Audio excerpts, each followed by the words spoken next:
Seltzer Kings. Podcasts. Summer's here, bringing sunshine, road trips, beach days, and sweat. Without the right underwear, things get uncomfortable fast. That's where MeUndies comes in. Made with unbelievably soft, breathable, micromodal fabric, MeUndies helps you stay cool, even when the temperature's not. From briefs to boxers, cheeky cuts to bralettes, MeUndies has it all. To score sizzling summer deals like up to 50% off, go to MeUndies.com/Spotify and enter promo code Spotify.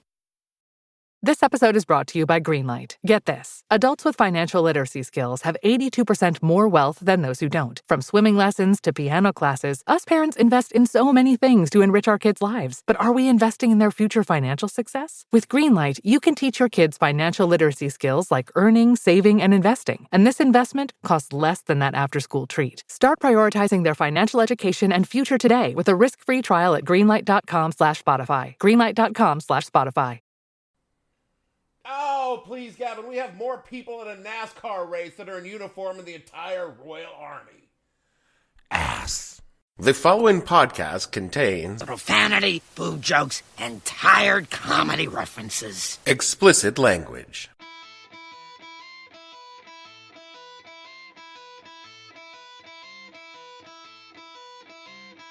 Hello and welcome to the podcast that asks a simple question. When you survived getting impeached and then went to war, what the hell were you thinking?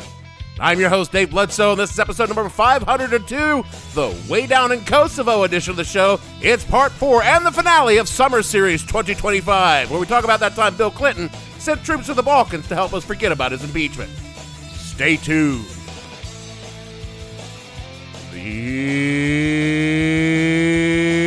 What the Hell You Thinking podcast is brought to you by Safe Turns, the intern placement service that won't get you in trouble. Are you a powerful, influential, and wealthy individual in business and or politics? And are you worried about image problems?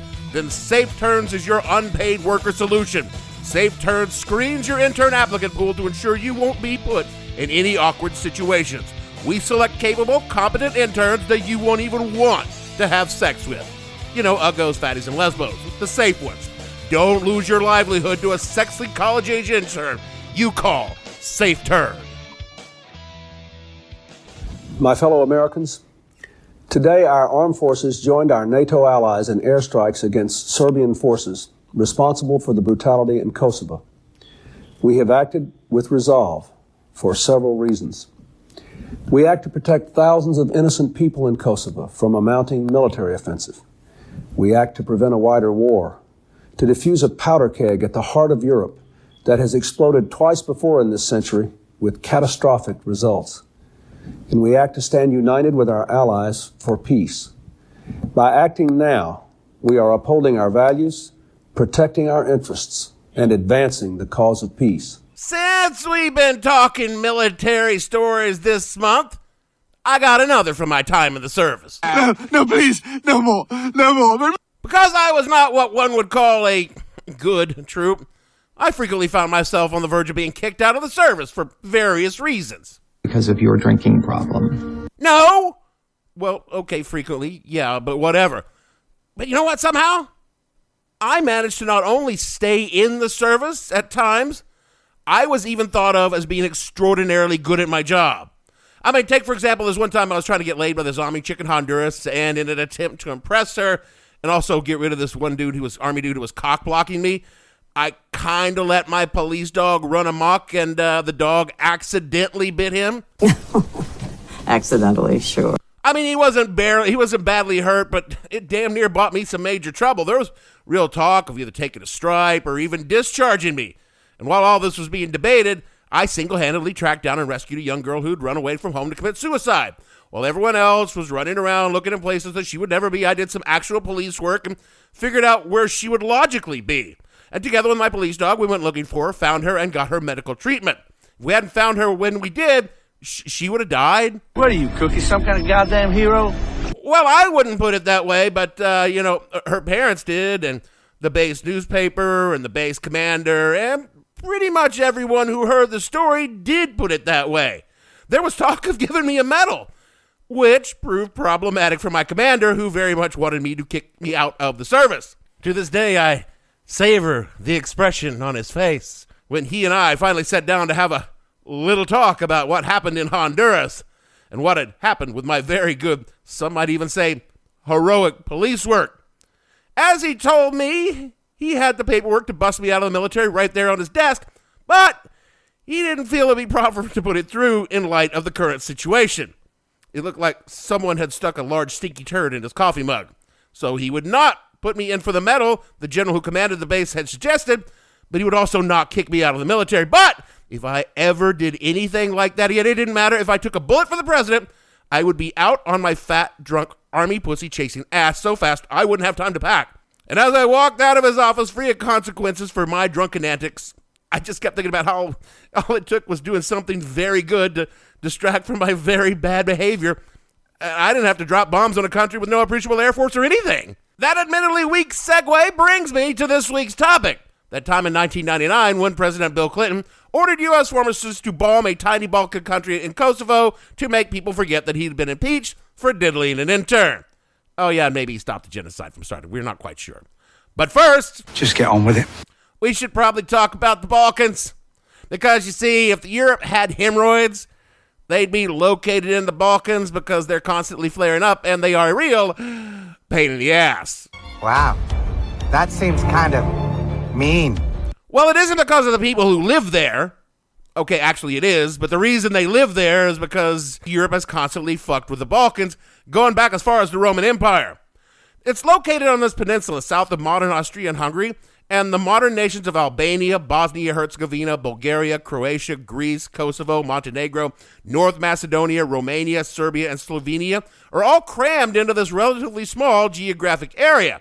And historically, this location offered the main overland trade route between Northern Europe and Turkey. This meant that there had been enough wars there to fill several doorstop volumes of history. Everyone from the Byzantines to the Soviet Union had sent an army in there. Additionally, the area was constantly being settled and resettled by various waves of Eurasian tribes in prehistory that were blocked by European powers to the west. There were Albanians, Aromanians, Bulgarians, Bosniaks, Croats, Guarani, Greeks, Istro-Romanians, Macedonians, Hungarians, Maglino-Romanians, Montenegrins, Serbs, Slovenes, Romanians, and Turks, and various other ethnic groups which made minorities in certain countries like the Romani and the Ashkali, all share this little peninsula, and all of them kind of hate each other. Part of this is because the Balkans' proximity to the Turkish Empire meant that the Islamic faith pushed deeper into Europe than any other place and took root there, adding to that piquant zest of religious strife to the already cranky region. The modern Balkans are defined by the First and Second World War. World War I began in Serbia, which was the Austrian Empire's catch-all name for the entire region, and World War II saw the nations of the Balkans occupied by Germany, fighting a protracted partisan war. A Slovenian named Josip Broz Tito was the leader of the communist partisans that became the dictator of the nation at the end of the war and squashed together all those ethnic groups into Bosnia-Herzegovina, Croatia, Macedon, Montenegro, Serbia, and called it Yugoslavia, which is a very old name for the area. Tito was a brutal dictator that pissed off pretty much everyone on both sides of the Iron Curtain, but he did create kind of a peace in the Balkans for the duration of his life. Then, after his death in 1980, Yugoslavia limped along with increasing tensions and it was best known to Americans by a small and rather silly car. Everybody needs a Yugo sometime. I bought my Yugo because now I can afford a brand new car. I think it's fun to drive, and it beats my old car pool. I like the rack and pinion steering and the front wheel drive. We wanted a dependable second car. And this Yugo's just what we need. The 87 Yugo GV is still only $39.90. Call 1-800-USA-YUGO for the dealer nearest you. Everybody needs a Yugo sometime. The largest nation, being Serbia, had become increasingly dominant, and it was led by a Serb named Slobodan Milosevic. Slobo, and I'm going to call him that for the rest of the show, was only nominally a communist. He was predominantly a Serbian nationalist. And even before the collapse of the USSR, various ethnic minorities in Yugoslavia were being repressed. While the rest of Europe was preoccupied with the former Soviet republics' transitions to democracies and incorporating them into the fabric of modern Europe, they paid very little attention to what was going on in the Balkans, and that when what was going on was something that was actually so common, it had a name. It was actually named for the region, Balkanization. the process involving the fragmentation of an area, country, or region into multiple smaller and hostile units. That name had been around since the early 20th century, and by the late 20th century, the Balkans were Balkanizing big time. The former Yugoslavia came apart at the seams, and a whole bunch of new countries were forming, but Serbia was the largest and strongest and had significant ethnic minorities of Serbs in the new countries that came out of Yugoslavia, which conveniently provided Serbia with the pretext for lopping off large portions of those other countries because of said ethnic minority Serbs. By the early 1990s, things had devolved into small, brutal, and increasingly genocidal civil wars in Bosnia and Herzegovina.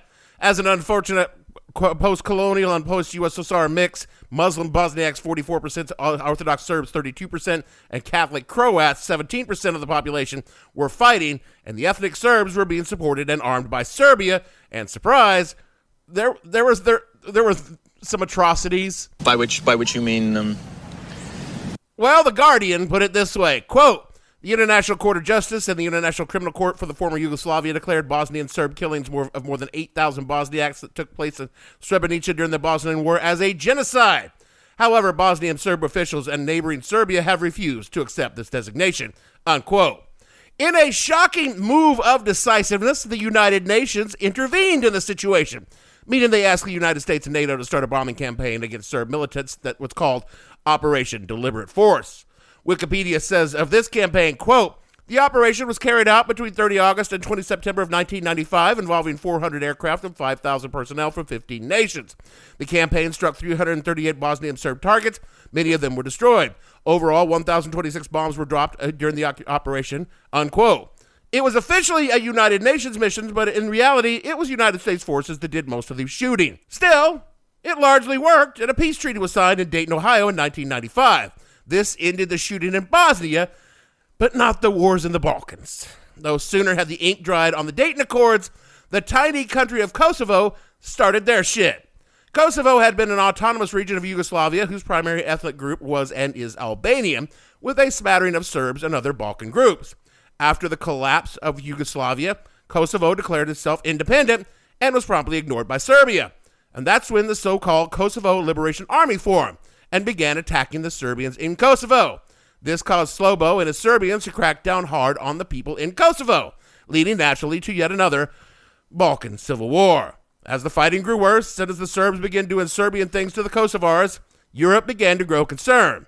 I mean, they had just put a Serb-led genocide down, and here was Slobo again, back on his bullshit. What, again? Meanwhile, back in the good old US of A, President William Jefferson Clinton was busy making history. Just, not in a good way.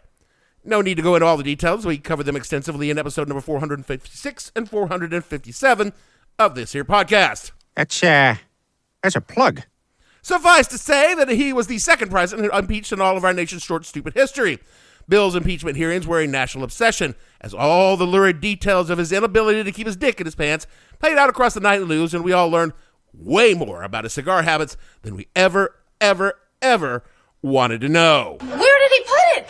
While the GOP held the House of Representatives and the nascent climate of political vendetta made the House vote a foregone conclusion, the Senate was the usual steep climb for the folks who thought stuffing an intern and lying about it was a bad thing. The final votes in the Senate fell well short of the 66 votes needed to remove him from office, and they never even broke a majority, thanks to a few Republicans who still had ideals that the Constitution meant something, and, that laws should be applied fairly. And also, there's a fair number of them who were probably getting their dick wet in the intern pool over the years and had no desire for their personal peccadillos to be splashed on the front page of newspapers and the nightly news.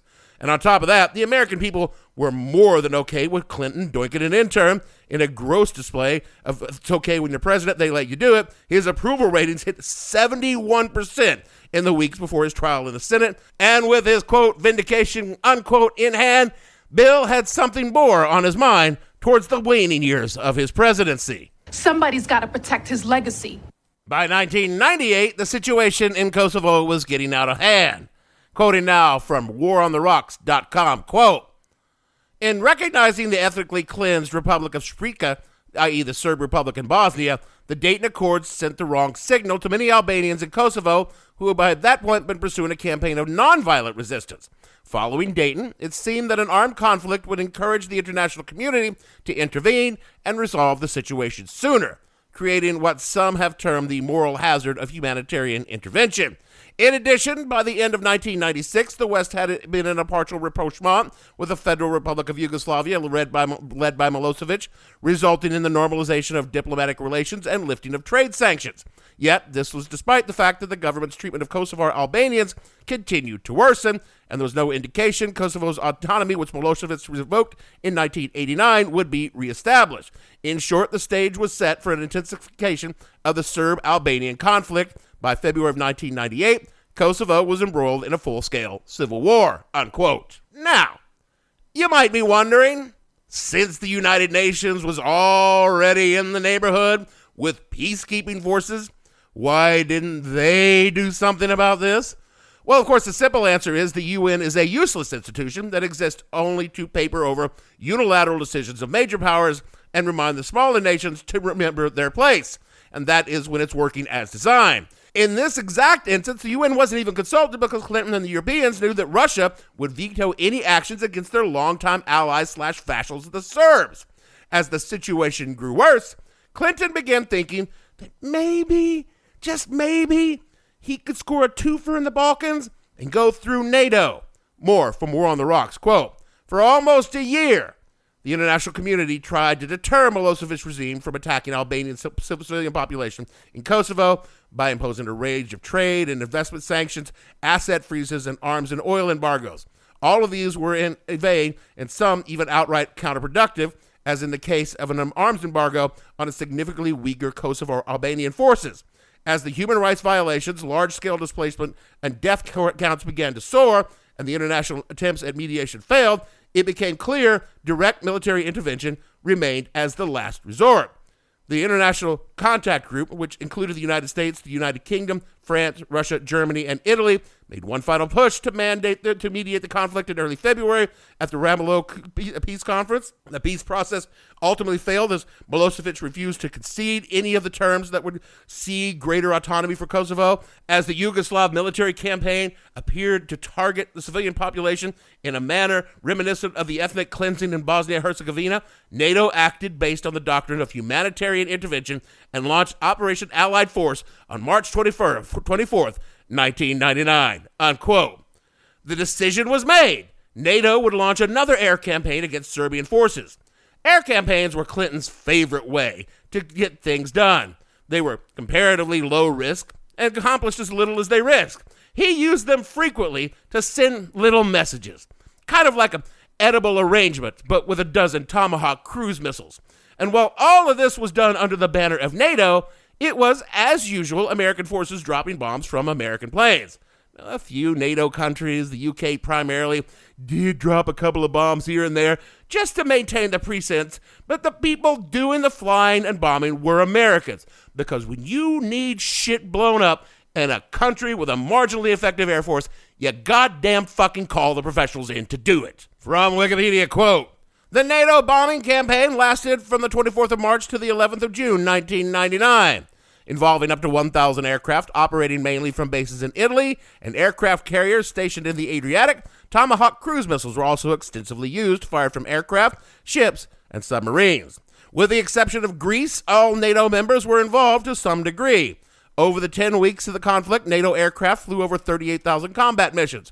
For the German Air Force, the Luftwaffe, it was the second time it had participated in a conflict since World War II in the Bosnian War," unquote. The goal of the operation was simple. According to NATO, Serbs out, peacekeepers in, refugees back. Pithy. Yes, pithy. The operation did not exactly cover itself in glory. China's embassy in Belgrade was accidentally bombed. My bad. Sorry, everybody. Sorry. My bad. Something the NATO pinned on bad maps. The neighboring country of Montenegro, not involved in the conflict and anti-Slobo, was also accidentally bombed many, many times. More bad maps. You know, we had GPS back then. I used it.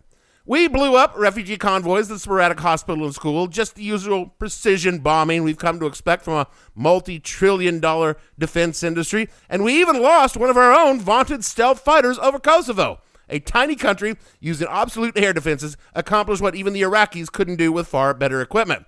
On top of this, the Serbs had the temerity not to give up after just a few days of being bombed. More from Wikipedia, quote, "The campaign was initially designed to destroy Yugoslav air defenses and high-value military targets. It did not go very well at first, with bad weather hindering many sorties early on, and NATO had seriously underestimated Milosevic's will to resist. Few in Brussels thought that the campaign would last more than a few days, and although the initial bombardment was not insignificant, it did not match the intensity of the bombing of Baghdad in 1991, unquote. It was looking more and more like ground forces were going to need to be sent in to get anything done, and this was something that Bill Clinton did not want to do.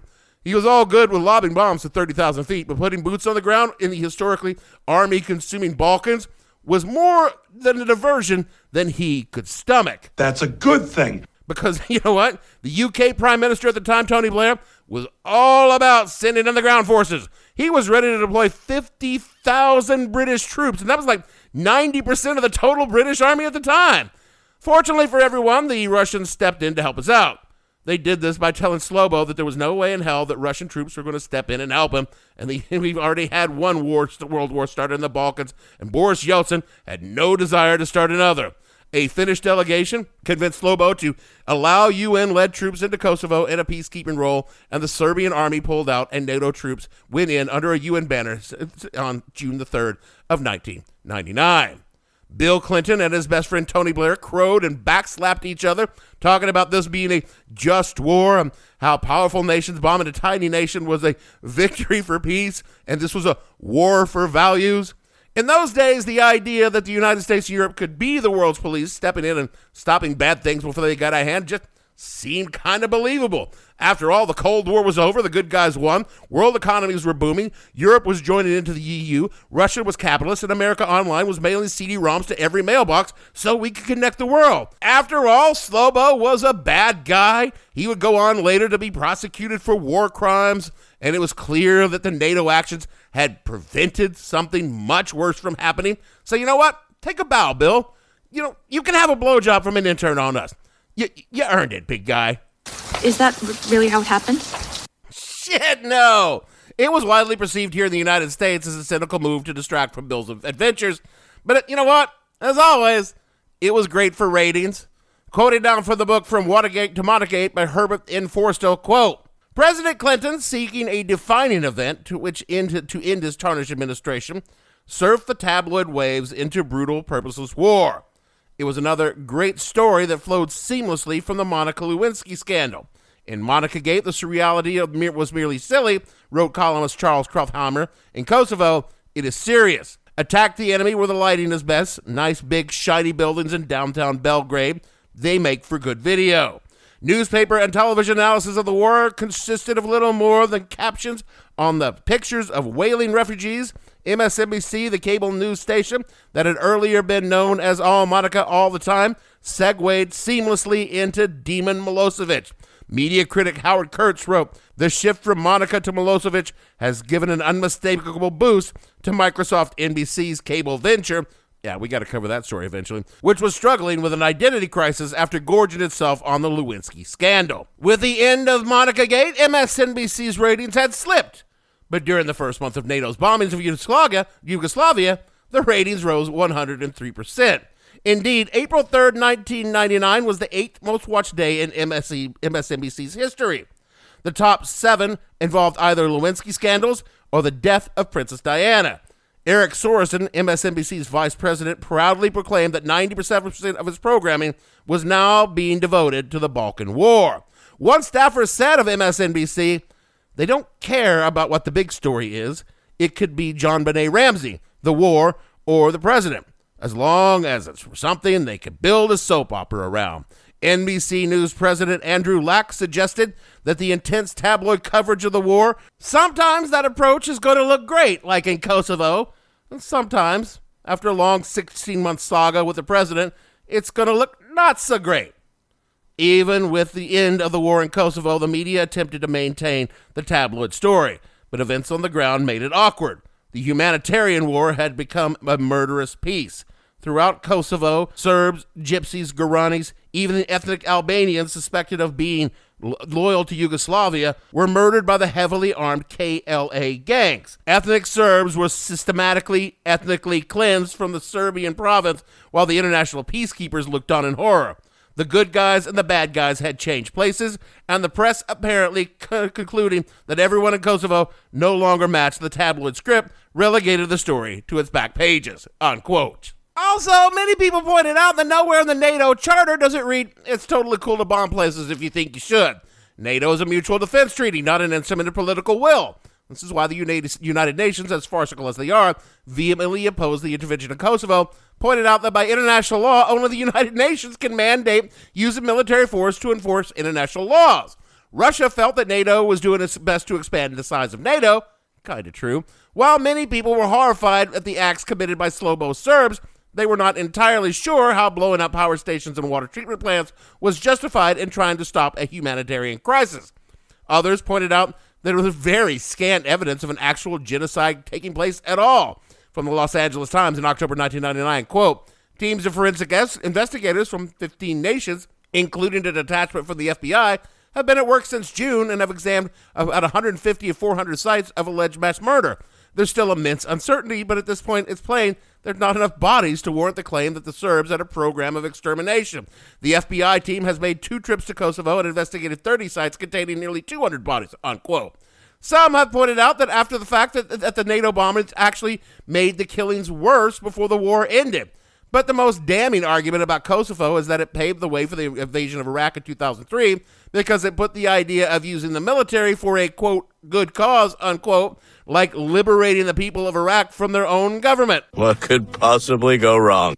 While in hindsight, yeah, maybe it was a good idea to interview. Slobo was a bad dude, but pod friends, if you do the right thing for the wrong reasons, are you really still doing the right thing?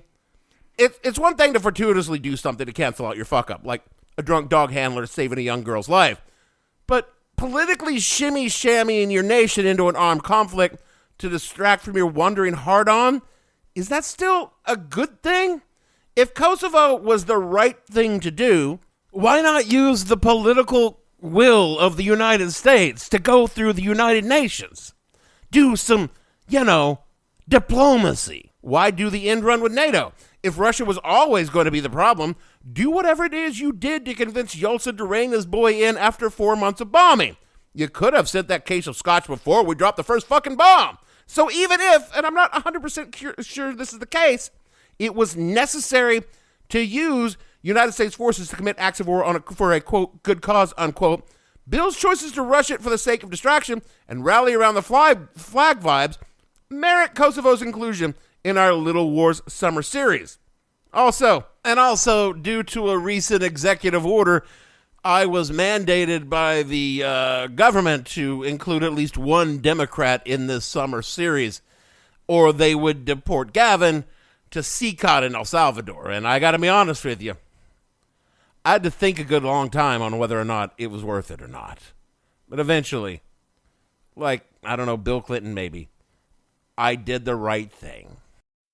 It's back to school season, and Clorox is donating 2 million disinfecting wipes to classrooms across America. Because back to school means things can get a little bit messy. Just ask kindergarten teacher Miss Gibson. Give me just one Clorox wipe and I'm ready for glitter glue, exploded lunchbox yogurt, peanut butter handprints, runny noses, picking noses, rubbing noses. Touching noses. Thank you, Edward. Ooh, nap mats and lockers and tissue boxes. And Clorox scissors. disinfecting wipes. Teacher's #1 wipe. Clean feels good. Based on unit sales data. This episode is brought to you by LifeLock. Between two-factor authentication, strong passwords, and a VPN, you try to be in control of how your info is protected. But many other places also have it, and they might not be as careful. That's why LifeLock monitors hundreds of millions of data points a second for threats. If your identity is stolen, they'll fix it, guaranteed, or your money back. Save up to 40% your first year. Visit lifelock.com/podcast for 40% off. Terms apply. That is it for the show this week. And finally, for Summer Series 2025, you can have a little war as a treat.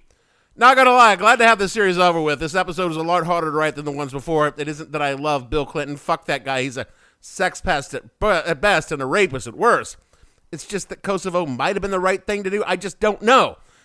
I do know that my best friend got sent over there, and he certainly didn't seem to think it was worth this time. But then at the time, he was also chasing his now wife, so his heart wasn't in warrior mode.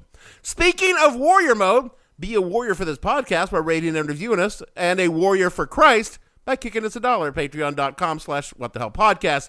Jesus would want you to give us your money, not the church. Do all the things Jeremy tells you to do in the closing credits. Otherwise, he will allow them to deport Gavin to CCOP. And so for me, Dave, Aruba, Jamaica, I want to take it. Bermuda, Bahama, come on, pretty mama, Key Largo, Montego, baby, why don't we go Bledsoe?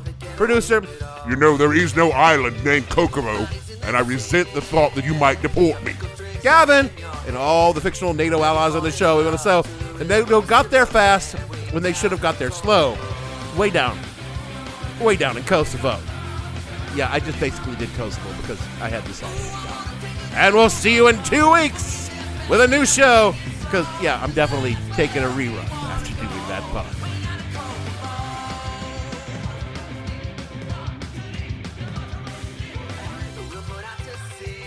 What the Hell Were You Thinking stars Dave Bledsoe and features Gavin St. James and several fictional minions. The show is produced by Kimberly Steele and a part of the Seltzer Kings podcast network. You can find more information on the show on their website, whatthehellpodcast.com, or on Facebook as What the Hell Podcast. Thanks for listening. I have no ending for this, so I take a small bow. Reruns, nothing but reruns. Seltzer Kings podcasts.